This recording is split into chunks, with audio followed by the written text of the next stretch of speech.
যারা হয় এদের এত পাওয়া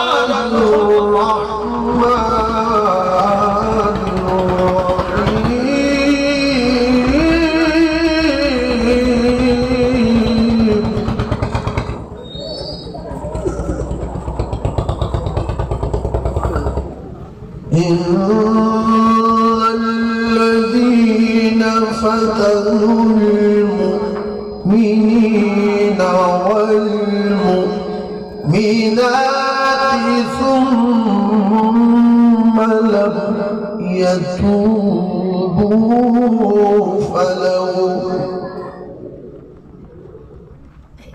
فلهم عذاب جهنم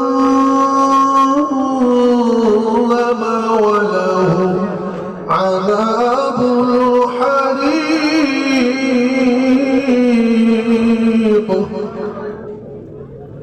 صدق الله العظيم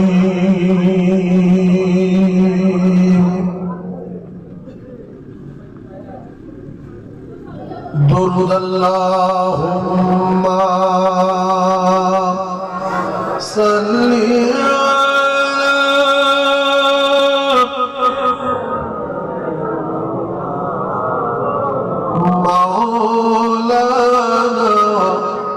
محمد وعلى آله سيدنا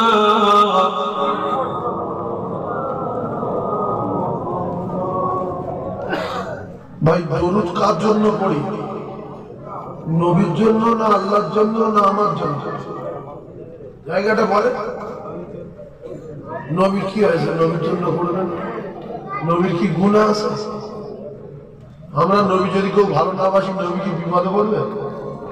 হ্যাঁ না বলেন, একটা বলেন। অনেক লোক মনে করে আমরা নামাজ রোজা করি সব আল্লাহ নবীর জন্য। কেউ যদি নবীর কথা মনে না করে নবীর কিচ্ছু হবে না, ক্ষতি আমাদের হবে। দরুদ পড়লে আমাদের লাভ হয়। আমরা আল্লাহর ইবাদত করি, আল্লাহর কি টাকা পয়সা বাড়ে, জমি জায়গা বাড়ে? আমরা যদি আল্লাহর হুকুম মানি লাভ আমাদের হবে। আমরা যে দরুদটা পড়ছি যদি ভক্তি ভরে পড়ি কি হবে? প্রত্যেকবারে 10টা করে রহমত পাবে, লাভ আমার হবে। নিজের জন্য দরুদ পড়বেন, ভক্তি করে পড়েন। আল্লাহুম্মা সাল্লি আলা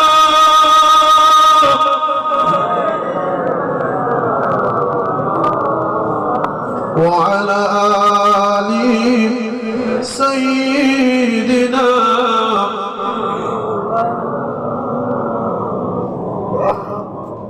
সকলে কলেমা পড়েন লা ইলাহা ইল্লাল্লাহ,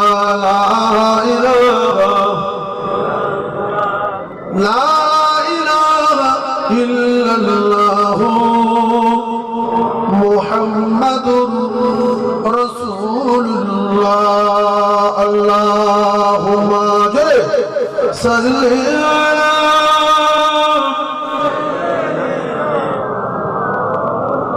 وعلى آل سيدنا।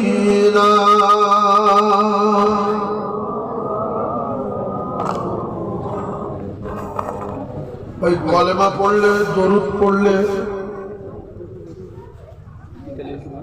কিছু কিছু মানুষ তাদের পাগলা বলে। এ বিষয়ে আল্লাহ রাসূল বলেছেন তোমরা এমন ভাবে জিকির করবে হাত্তা ইয়াকুলা মাজনুন। ক্বালা যিকরুল্লাহি হাত্তা ইয়াকুলা মাজনুন। মাজনুন মানে কি? পাগল। লোকে যেন তোমাদের পাগলা বলে। তাহলে আমরা কার পাগল? নবীর পাগল। আর নবীর পাগল যারা হয় তারা কার পাগল হয়? আল্লাহর পাগল। এ তো আল্লাহ পাক পরিষ্কার করে দিয়েছেন, যারা আমার রসুলের পাগল তারা আমার পাগল, আর আমার পাগল হলে আমি কি করব? ওয়াগফির লাকুম যুনুবাকুম আল্লাহু গফুরুর রহিম। আমার পাগল যারা হবে আমি তাদের গুনাহ খাতা মাফ করব। বলুন সুবহানাল্লাহ।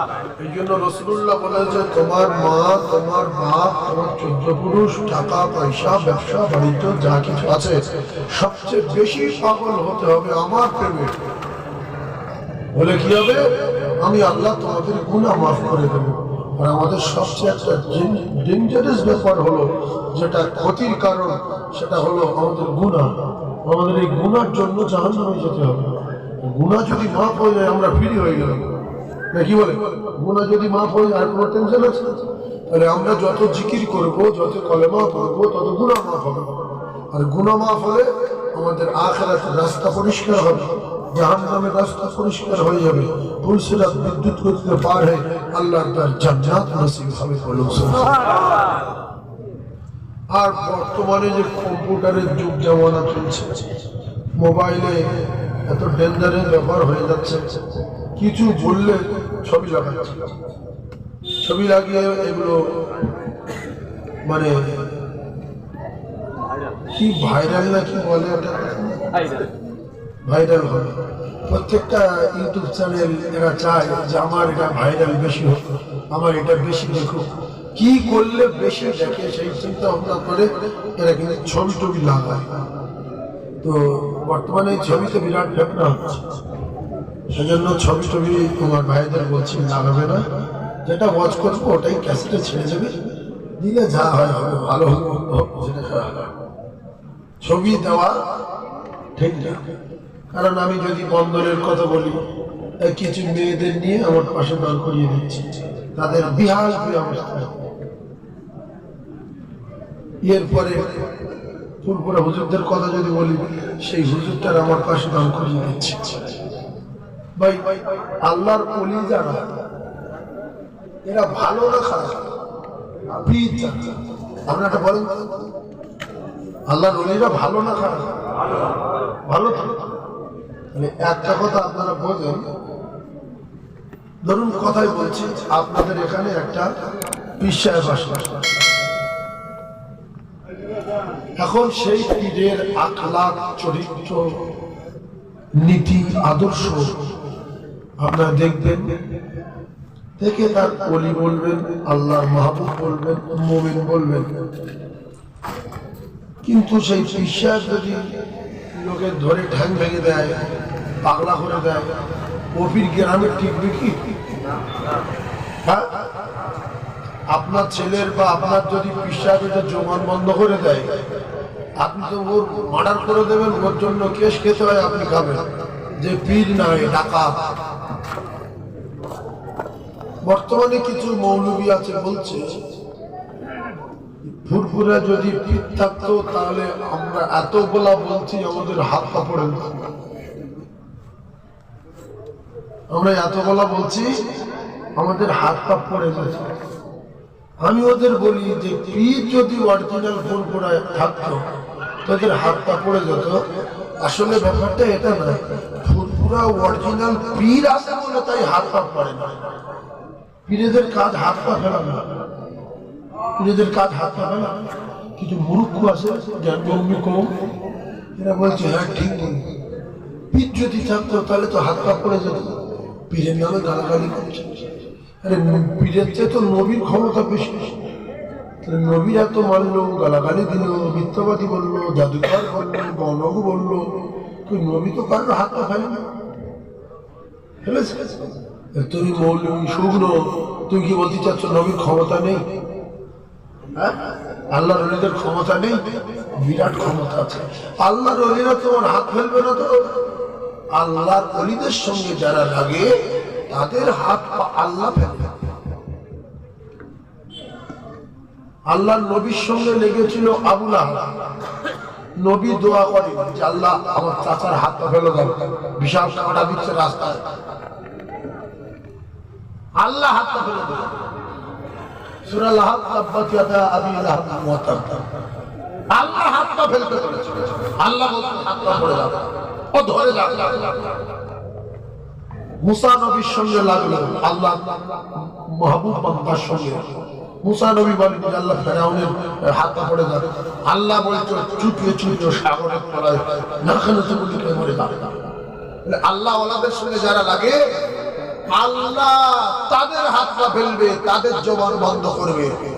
এইটা বলো যে আল্লাহ হাত পা ফেলতে পারে না, কারোর জবান বন্ধ করতে পারে না, আল্লাহর ক্ষমতা নাই, এইটা বলো। আর একটা শুকনো শুকনো আল্লাহু আকবার, আল্লাহু আকবার। এই কথাগুলো মাইকে বলছি, ইতিহাস হয়ে থাকবে।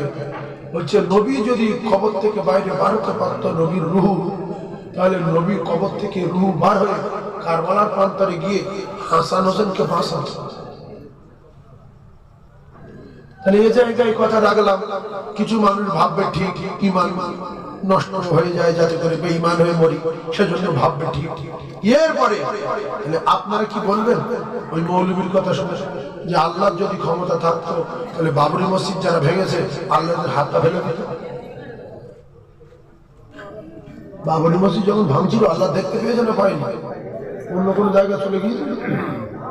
আল্লাহ দেখছিল কারা কারা ভাঙতো, সব কটা আল্লাহ চেনে না চেনে না? বলছি বাবরি মসজিদ যারা ভেঙেছে সব কটা আল্লাহ চেনে না চেনে না? আল্লাহ যদি বলে দিলে হাত পা পড়ে যা, পড়ে যা, ধরে যা, 1 সেকেন্ড বাকি থাকতো, সঙ্গে সঙ্গে ধরে যেত। তো জেনে রাখবেন আল্লাহ যখন নারাজ হবে কারুর ছাড়বে না। আল্লাহ একটু ঢিলা দিয়ে দেখে বন্ধ করে কি। তুমি বলছো বলো পীরের ক্ষমতা নাই, কিন্তু পীর যদি আজকে আমাদের ভারতবর্ষের জমিনে না আসতো, নবী তো আসেন, নবী আল্লাহর নবীদের পাঠিয়ে দিয়েছে, যাও ভারতবর্ষ গিয়ে ওখানে গিয়ে দিনের দাওয়াত দাও। তারা জেলায় জেলায়, গ্রামে গ্রামে, পাড়ায় পাড়ায়, বস্তিতে বস্তিতে এসে তারা কত মসজিদ তৈরি করলো, মাদ্রাসা তৈরি করলো, কত বেনামাজির নামাজি করলো, কত মানুষ খারাপ রাস্তায় ছিল তাদের ভালো রাস্তায় আনলো, জাহান্নামের দিকে যাচ্ছিল জান্নাতের দিকে আনলো। আর আজকে সেই তারা তাদের মেহনতে তাদের তৈরি করা বাগানে বসে তুমি তাদের বিরুদ্ধে বলছো। এর বিচার জন্য, এর বিচার করার জন্য যিনি আছেন তিনি কে? ধরে বলেন কে? আল্লাহর বিচার করবেন। এবারে পিশাবের কথা রাখলাম, সাধারণ মানুষের কথা বলি। শোনেন, যারা পীর বিরোধী লোক আছেন এখানে, পীর বিরোধী, ওই সমস্ত মানুষ একটু বুঝুক, পিশাব তো দূরের কথা, কোন মানুষ ওই কোন মানুষের অপমান করা, বিচ্যুতি করা চলে? পিশাব চলে কি?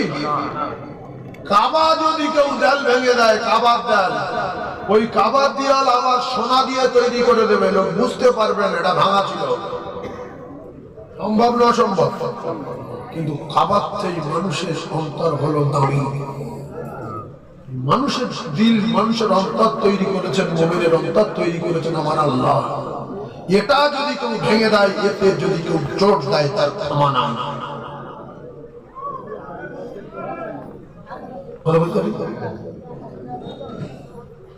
যদি আপনাদের গ্রামে কেউ কারা চোট দিয়ে কাবায় যায় যে আল্লাহ অমুক লোকের বিশাল মার মেরেছে, জায়গা দুকাটা খেলে নিয়েছি, আর রসুল বলেছে হাতিমে দোয়া কবুল হয়, মাকামে ইব্রাহিমে দোয়া কবুল হয়।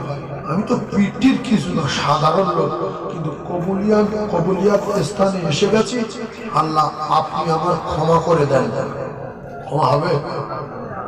তুই পিড়ির ধরছ বাপের বেটা, একটা সাধারণ রেগুলার দিলে চোট দিলে তোমার 14 পুরুষের নাম ভুলে যাবে। ক্ষমা নাই, তোমার কাবা নাই, মক্কা নাই, মদিনা নাই, তোমার জন্য শবে বরাত নাই, শবকদর নাই। যদি আমল, যদি আবার পুনরায় তওবা করে আর ওর হাতে পায়ে ধরে ক্ষমা আছে, সে যদি ক্ষমা দেয় তাহলে তোমার লাইন, তাছাড়া লাইন নাই। তুমি আল্লাহর ওলিদের পিছনে লাগবে বাবু, মৃত্যু একদম হবে। হবে না? হবে না? হ্যাঁ, ওলিদের ক্ষমতা দিয়েছেন কে? আল্লাহ। যারা প্রকৃত আল্লাহ ওয়ালা হয়, আল্লাহর ওলি হয়, তারা জিন্দেগি কারোর বদদুয়া করে না, হাত পা ফেলে না, জবান বন্ধ করে না। হাত পা ফেলা, হাত পা ভেঙে দেওয়া, জবান বন্ধ করে দেওয়া, দাঁত ভেঙে দেওয়া, এগুলো তো চোর ডাকাতের কাজ। আল্লাহর ওলিদের কাজ বাঁকা মানুষ, কুঁজো মানুষ, বিয়াড়া মানুষ, এদেরকে সোজা করে দেওয়া, সঠিক রাস্তা দেখানো, ইহদিনাস সিরাতাল মুস্তাকিম, এই রাস্তায় চালানো, এগুলো হলো আল্লাহর ওলিদের কাজ। আর আমরা যে আল্লাহর ওলিদের মাজার বলি আর বিভিন্ন রকমের কি বলবো সব সেজদা দেওয়া জায়গা বলি আর উল্টো পাল্টা কাজ কারবার করা জায়গা বলি, এগুলো তো আল্লাহর ওলিরা বলে যায়নি। তাদের মাজার আমরা নষ্ট করছি, আমরা গিয়ে সেজদা দিচ্ছি, আমরা গিয়ে পীরের মাজারে গিয়ে কত কি চাচ্ছি। এগুলো কিন্তু আল্লাহর ওলিরা বলে যায়নি তোমরা আমার মাজারে এসে গাঁজা খাও, তোমরা আমার মাজারে এসে সেজদা দাও, তোমরা আল্লাহর কাছে চাইবে না আমার কাছে চাও, এগুলো কিন্তু আল্লাহর ওলিরা বলে যায়নি। আমরা যদি সেখানে গিয়ে গাঁজা খাই, আমরা যদি সেখানে গিয়ে সেজদা দিই, আল্লাহকে ভুলে রসুলকে ভুলে যদি পীরের বলি পীর সাহেব তুই আমার জান্নাতের দিবি কি বল, তুই আমার একটা ছেলে দিবি কিনা বল, এই পীর সাহেব তুই শুয়ে আছিস, আমার এই রোগ হয়েছে তুই দেখতে পাচ্ছি না, রোগ সারাবো কিনা বল, এতে কিন্তু আল্লাহ নারাজ।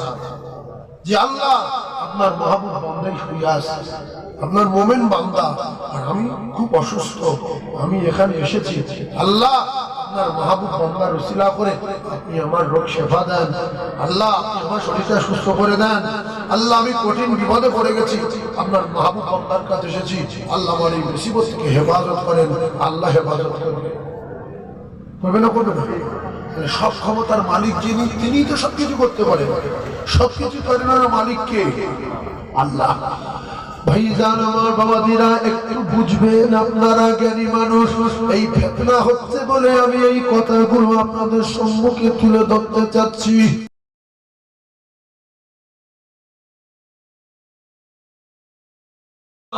এরা আসমানকে টিকিয়ে রাখতে পারে, আসমান টিকিয়ে রাখবে একজন আল্লাহওয়ালা। যেদিন আল্লাহওয়ালা থাকবে না সেদিন পুরো পৃথিবীটা থাকবে না, সেদিন পাহাড় থাকবে না, সেদিন আল্লাহর আসমান, আসমানে আল্লাহ রাখবে না।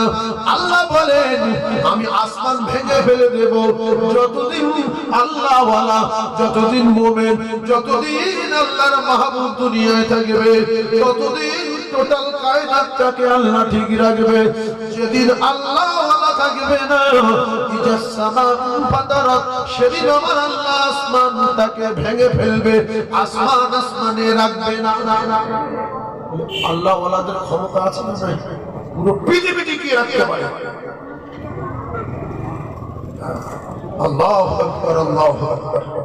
ভাইজান আমার বাবাদিরা একটু বোঝার চেষ্টা করুন, আল্লাহর মাহবুব যারা হয়, আল্লাহ প্রেমিক যারা হয়, আমার আল্লাহ রাব্বুল আলামিন তাদের প্রচন্ড ক্ষমতা দেয়। আল্লাহ পাক ফুরফুরা শরীফের মুসাদ্দিদুজ্জামান দাদা হুজুর পীর কেবলা রহমাতুল্লাহ আলাইহিকে মুসাদ্দিদ করে ডাইরেক্ট পাঠিয়েছিলেন। কারণ হলো মুসাদ্দিদ আল্লাহ পাক যারে চান তারে মুসাদ্দিদ বানান।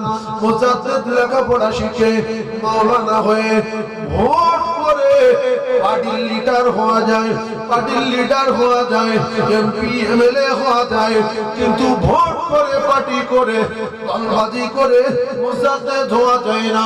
মুসাদ্দিদ আল্লাহ পাক যারে চান তারে মুসাদ্দিদ করে দেন, আল্লাহ পাক যারে চান তারে নবী করে পাঠান, আল্লাহ পাক যারে চান তারে আল্লাহর ওলি বানিয়ে দেন। জোরে বলুন। আমরা যারা মানুষ বসে আছি, আল্লাহর কসম আমরা কেউ আল্লাহকে বলিনি আল্লাহ আমার সরটুকুর করবেন না, মানুষ করে দিতে হবে। আল্লাহ পাকের দয়ায় ওয়াজাতিত ভাবে আমরা কেউ আল্লাহর কাছে চাইনি বা বলিনি, আল্লাহ আমাদের মানুষ করতে হবে। আল্লাহর দয়ায় আল্লাহ আমাদের ভালোবেসে লাকাদ খালাকনাল ইনসানা ফি আহসানি তাকবীম, আল্লাহই তো আমাদেরকে মানুষ তৈরি করেছেন। আমরা কেউ কি বলেছিলাম যে আল্লাহ মানুষ করতে হবে? তাহলে মানুষ করে পাঠিয়েছেন কে? আল্লাহ, বিনা দরখাস্ত ওয়াজাতিত ভাবে। তাহলে এই মানুষের প্রত্যেকটা মানুষের দাম আছে না নাই? এজন্য রাসূলুল্লাহ বলেন, আল্লাহ রাসূল দিন দুনিয়ার বাদশা, তিনি পৃথিবীর এক নাম্বার জ্ঞানী। ইন্নামা বুইস্তু মুআল্লিমান, বিশ্ব নবী হাবিবুল্লাহ আকায়ে নামদার তাজদার মদিনা বলেন, তোমরা মানুষের দিলে ব্যথা দিও না, মানুষের দিলে চোট দিও না, ভণ্ড বলো না, কারণ বেঈমান বলো না, কারণ কাফের বলো না, কারণ কার ভিতরে কতটা ঈমান আছে, তার অন্তরে কি আছে। পৃথিবীর কোন নবী, কোন পয়গম্বর, পৃথিবীর কোন মানুষ কারোর অন্তরের খবর জানে না। তুমি ওর বেঈমান বলবে, তুমি ওর জাহান্নামী বলবে, তুমি ওর ঈমান নাই বলবে, ওর যদি ঈমান থাকে তুমি তো বেঈমান হয়ে যাবে। তাহলে ভাবতে হবে বড়ালি এই গ্রামের নাম কি? মরিচা। মরিচা সবাই ভালো, আমি খারাপ, আর মরিচা সবাই ঈমানদার, আমি গুনাহগার। আল্লাহ পাক আপনার ঈমানদার তৈরি করে দেবে। সেজন্য পৃথিবীর এক নাম্বার জ্ঞানী বলতেন আল্লাহ, পৃথিবীর এক নাম্বার ঈমানদার তিনি বলতেন আল্লাহ। আমি আবু বকর সিদ্দিক রাদিয়াল্লাহু তাআলা আনহু, আমার কবরের আযাব দেখে বড় ভয় হয়, হাসরের বিচারে ময়দানের কথা মনে উঠলে বড় ভয় হয়। আল্লাহ, আমি যদি ঘাস হতাম, বকরিতে আমায় খেয়ে নিত, হিসাব দিতে হতো না।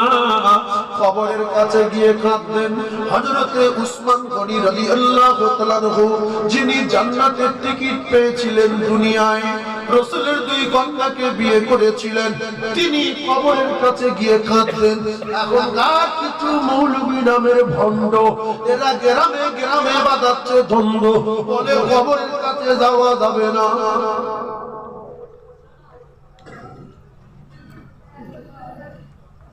আছে না? আর রাসূল বললেন, আসহাবিকান নুজুম বিআইহিম ইক্তিদাইতুম ইহতিদাইতুম, আমার প্রত্যেকটা সাহাবী উজ্জ্বল লাভ করত। সাহাবীরা যেটা করেছে, সাহাবীদের নীতি চরিত্র আদর্শ যদি তোমাদের জিন্দেগিতে আনতে পারো, সাহাবীদের নীতি যদি মানতে পারো, ওদেরকে স্মরণ করলে হেদায়েত পেয়ে যাবে, গ্যারান্টি। জোরে বলো সুবহানাল্লাহ। তাহলে রাসূলুল্লাহর সাহাবী উসমান গনি রাদিয়াল্লাহু তাআলা আনহু কবরের কাছে গিয়ে কাঁদতেন, বুক ভেসে যেত চোখের পানিতে। আল্লাহ রাসূল কবর জিয়ারত করতে যেতেন। জান্নাতুল মুআল্লায় কবর জিয়ারত করেন নবী, জান্নাতুল বাকিতে কবর জিয়ারত করেন নবী, শুহাদায়ে উহুদে কবর জিয়ারত করেন নবী, হযরতে আব্দুল্লাহ রাদিয়াল্লাহু তাআলা কবর জিয়ারত করেন নবী। তুমি কোন জায়গার কে দুটো আলু ভাতে দে, মুসলমানের ঘরে জন্ম নিয়ে কবর জিয়ারত করার নিষেধ করার কে?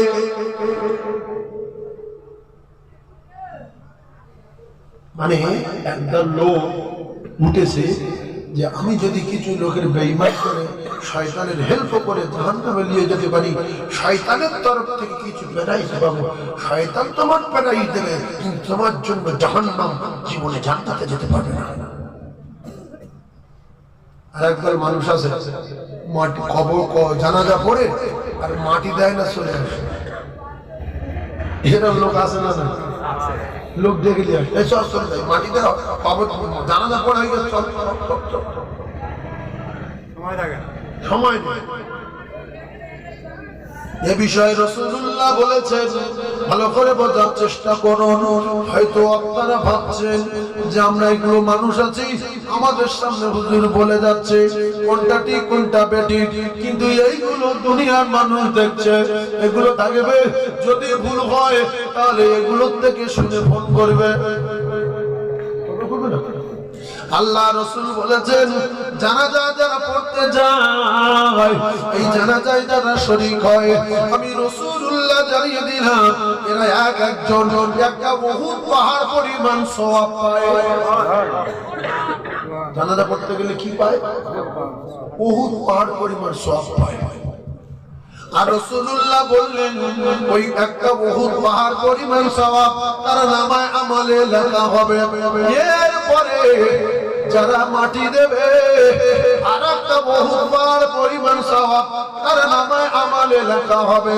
আল্লাহর কসম, জানাজা পড়লে যত, মাটি দিলে তত। তাহলে তুমি বেরিয়ে যাও কেন? কোথায় যাবে? গিন্নির কাছে যাবে, ছেলের কাছে যাবে, মেয়ের কাছে যাবে, দোকানে যাবে, মাঠে যাবে, এরা তো কেউ সঙ্গে যাবে না। তাহলে এদের থেকে 5টা মিনিট দূরে থেকে আর যদি আরেকটা বহুত পাহাড় পরিমাণ সওয়াব নেওয়া যায়, এই সওয়াব আপনার সঙ্গে কবরে যাবে। যাবে না? যাবে। আমি স্ত্রীর কাছে যাবো, দুটো কথা বলবো, ছেলের কাছে যাবো, মাঠে যাবো, বা দোকান খুলবো, কাদের জন্য? বিবি বাচ্চার জন্য। 5 মিনিট দেরি হলো, সেটা আমি পেয়ে গেলাম কি আর এক বহুত পাহাড় পরিমাণ সওয়াব। এই জন্য সওয়াবের বিরাট দরকার। কারণ কিয়ামতের মুসিবতের দিন আমার আল্লাহ নিজেই জানিয়েছেন, তোমার মা, তোমার ছেলে, তোমার বাপ, তোমার মেয়ে, আত্মীয়-স্বজন আর আওলাদ 14 পুরুষ কেউ তোমার একটা নেকি দেবে না, দেবে না, দেবে না, দেবে না। এই পৃথিবীর জমিনে বেঁচে থাকতে থাকতে যদি কিছু নেকি সংগ্রহ করে ময়দানে মাশরে হাজির হতে পারো, কবরে যেতে পারো, এই নেকির ওসিলা করে মিজানের পাল্লা ভারী হবে, হাশরের ময়দানে আরশে ছায়া পাবে।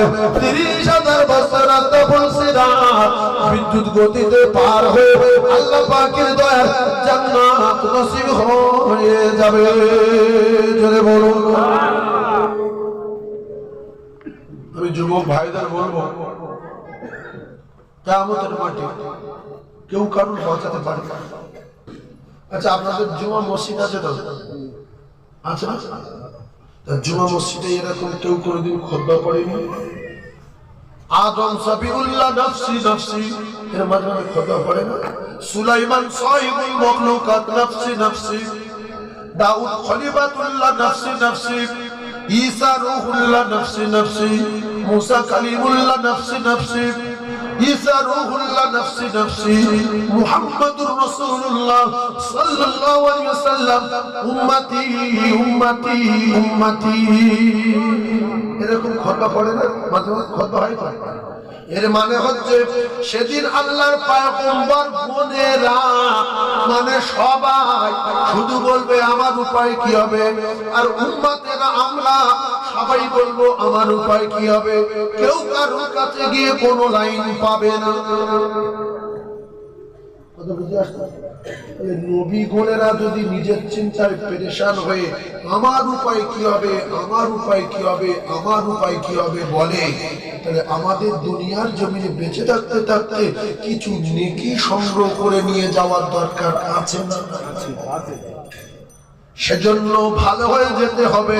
আর যদি বলেন আমি ভালো হতে চাই, আর অনেক বড় হতে চাই, আর অনেক ধনী হতে চাই, তাহলে যিনি ভালো করে দেন, যিনি জমি জায়গা দেন, যিনি অনেক সম্মান দেন, তিনি হলেন আমার আল্লাহ। এই সম্মান আর ভালো আর বড় আর ঈমান মজবুত করতে গেলে তার বাড়িতে যেতে হবে। আপনারা জ্ঞানী মানুষ বুঝবেন। আপনি যদি বলেন আমার পিপাসা লেগেছে, পানি খাবো, আমি পানি খাবো, আমি মরে যাচ্ছি, বাঁচবো না, আমার জিহ্বা শুকিয়ে যাচ্ছে, এই মোটা মোটা, তুই তো পাগল না? তোর তো গরুর চেয়ে জ্ঞান বেশি। গরুর পিপাসা লাগলে যদি খালে নামে, গরুর পিপাসা লাগলে যদি পুকুরে যায়, আমি মানুষ গরুর চেয়ে ভালো। আমার পিপাসা লাগলে দাঁড়িয়ে দাঁড়িয়ে পাগলামি না করে কলের কাছে যাওয়ার দরকার আছে না নাই? আছে না? সেই তো ভুগুর মাঝি করছি কেন?